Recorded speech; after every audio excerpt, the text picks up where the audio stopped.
Hello, my name is Dennis. I am a veterinarian and I've got a PhD in canine anxiety at Melbourne University. And I'm excited today to introduce you to a vet's guide to using ABAdog. I know as a vet that treating mental health in dogs is difficult. You've got a limited amount of time. You have not got a lot of behavioural knowledge from your veterinary degree in most cases. A lot of degrees are a little bit light. And then when you try to refer these cases on to a specialist behaviourist, then it's often quite difficult to organise for a range of reasons, which we'll go over later. So previously, there haven't been any tools, any behavioural tools that the general practice vet has had that can help them out in this situation. And so that's what this ABAdog Behaviour Scan is for. So think of it like sending away a blood test, like an automated CBC, for example, but for behaviour, right? So it gives you a summary based on the owner's impression of their dog's behaviour once they filled out the questionnaire. And this really simplifies the management of behavioural cases for you. And additionally, will encourage and enable referral, making it easier and more likely to occur. So in this guide, we're going to go over these 9 steps. So if you need to fast forward or look back at any steps, you can use this slide to jump back and forwards.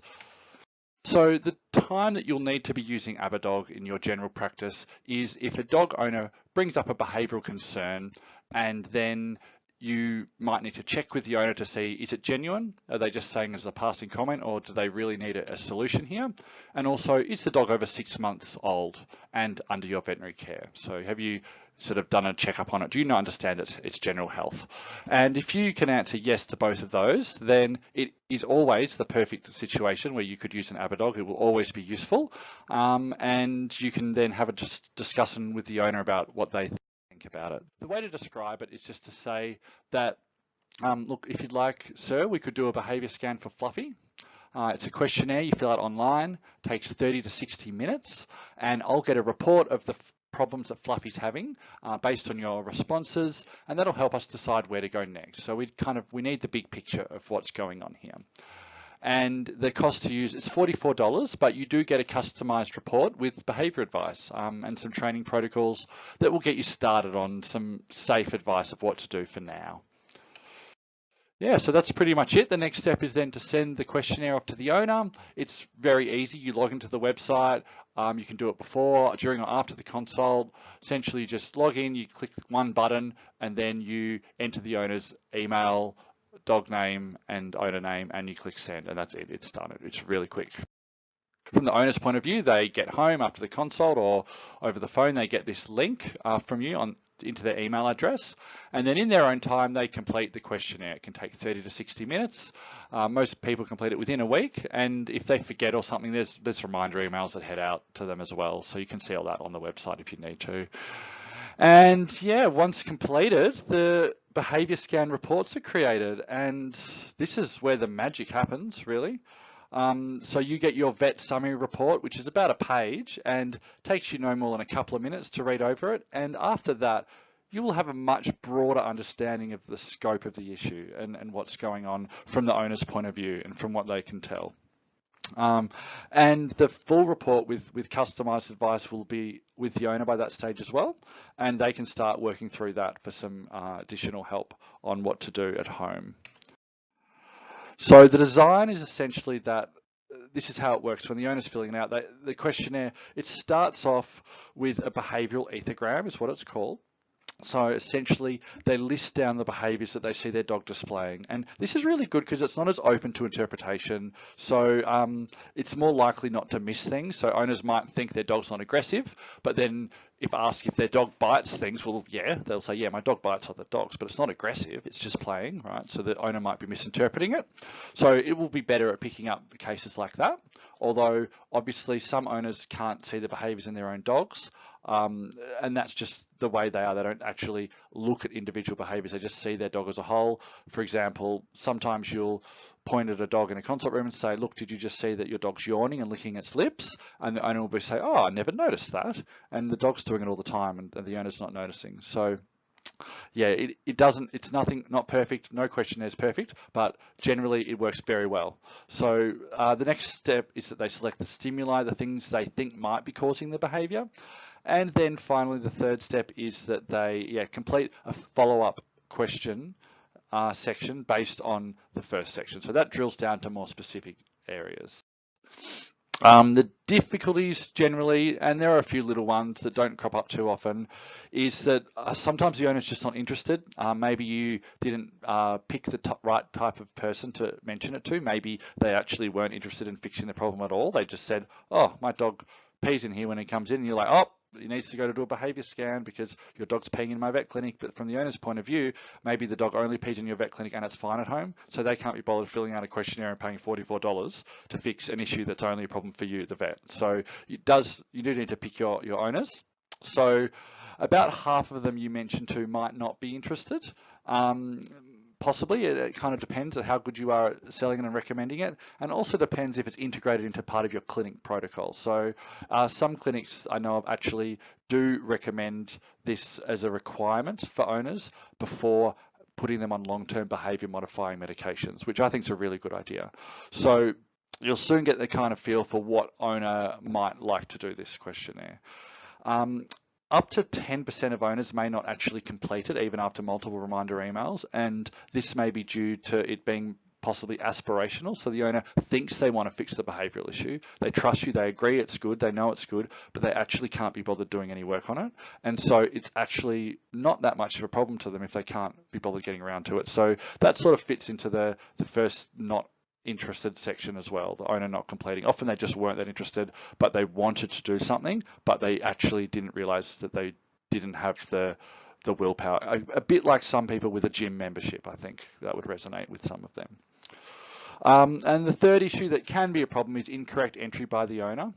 So this is where the owner literally doesn't notice that their dog is biting other dogs, or that their dog is panting and shaking and trembling in certain situations, and they're just simply filling it out wrong. And that's just part of how there is going to be no tool that can solve that. That's one of the many reasons why this does not replace the behaviour referral to a specialist, because sometimes you need that. You need a specialist in the area to look at the animal and watch them and how they act in order to understand what's going on properly. And so this is just going to happen sometimes. If they accidentally fill it out and it finds that the dog's got more issues than it actually does once they go to a referral centre, then that's actually okay. That's a false positive.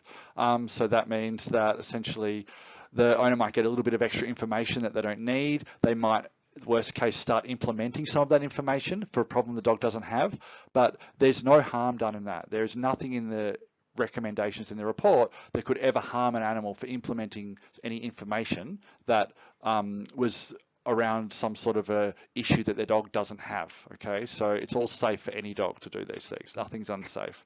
And then I guess the worst thing would be a false negative, where the owner doesn't realize that their dog is aggressive to other dogs, for example, and so that if they can't see it, they don't put it down on the questionnaire, and then maybe their dog attacks another dog, right? But there's nothing anyone could have done in that situation, and that's really another situation where, yeah, you do need to refer sometimes to be sure.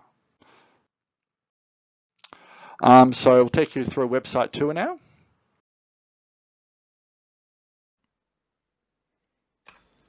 Okay, so once you've logged in, this is the home screen that you'll see.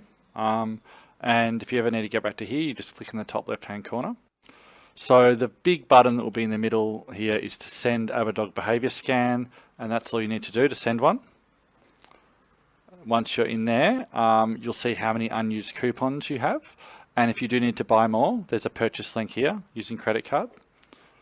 And then to send it, this is all you need to fill out. So the instructions are all down here, but basically just put in the email address, owner name, owner first name, owner last name, and the dog name, and then you're ready to send it.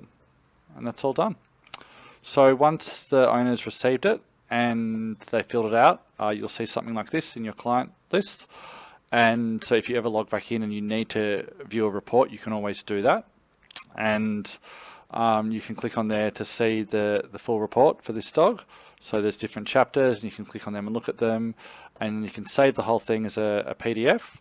Or we can view this bit here. This is the behavior scan results. This is what you'll get as a vet. And so if we have a look at what that looks like here. So essentially this is a PDF version of it, and it'll have the owner details at the top there. It'll have your details here. This is just some dummy details for client confidentiality.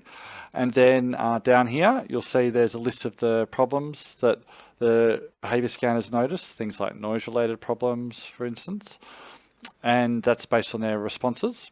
And then at the end, a case overview. So it will talk about anything in here that might be a flag for something that needs to be followed up. For example, here, this dog's licking at its front legs and paws, right? So that can be behavioural. It can also be skin related. So that's just flagged it there to say, hey, look, think about this as a differential. Could be either.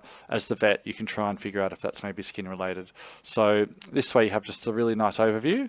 And we can see here that this dog has got quite a few different problems with aggression, separation related issues, problems with different objects and surfaces, and then also noise-related issues. So that's quite a few different situations, and one of them at least is quite problematic according to the owner. So with all of that in there, I would definitely be recommending referral to this dog just based on this without having ever seen it. Lots of signs of fear and anxiety as well, all these different behaviours happening. So yeah, definitely a case where I'd be recommending referral just based on this alone. And then obviously after talking to the owner as well, we can see if they're willing to do that. And if not, yeah, talk to them about the possibility of medication to help reduce some of these problems, because there's quite a few things going on here that doesn't look too ideal. All right, and we'll head back. Okay, so for the summary report interpretation, this tells you the main issues, flags any worrying conditions, and under each issue you can see the owner's concern and any other specific things that they've noted. And then have a quick look at the case overview and see if there's any general issues that the behaviour scans picked up, and if there's any concerning questions or responses that you might need to follow up on. If there's any really serious concerns to you as the vet or the owner based on the report or from what they've said, then this will help to solidify them or identify them. And you can also look and see, how many issues are being flagged in this behavioural report, because generally the dogs that really need referral the most, they'll have a lot of things coming up on this report. A lot of information will be on it about issues and behaviours and things that are going on. And then you also need to consider as well, is there, based on everything you know now, is there a potential for serious mental health welfare or a safety concern in this animal? Because, that's where you need to consider whether you need to really push for referral or give some strong and firm advice to the owner of what needs to be done. And at this stage, you should be able to confidently recommend referral or prescribe anxiolytics if they genuinely don't have the money and they cannot go for referral. You could prescribe anxiolytics with more accuracy. For example, a lot of vets might end up prescribing them for dogs that just have training-related issues and they don't need to be on medications for the rest of their life. They're just an over-exuberant dog that needs some good training, and the behaviour scan report will help pick up on that. It does flag things that tend to be more training-related, and it also does flag things that tend to be more anxiety related. So yeah, that will really help you to sort that out.